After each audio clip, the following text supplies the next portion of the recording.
Sabi na eh. Hindi ako naniniwala mag-brisk walking lang to. Ayan oh. Si coach oh. Wala na. Mataw na. Nag-7 na. Nagsi-6 na nga eh. Galit na galit na. Ano pacing mo yung coach? Dapat. Basta, zone 2. Magkala pa natin to. Medyo upper limit ng zone 2. Siguro 6:30. Pero pwede na to. Oo. 13.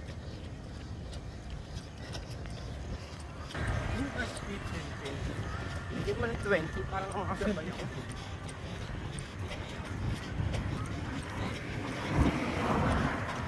Nag-sinity. Kapalik natin. Pero alis Diba? natin yun, di ba? Oo. May galing sakit eh. Tagal pala na gumaling yan. Wala na ng landlord nila eh. Bakit? Siya daw yung huli. Nakahawa. Wow! Siya yung source.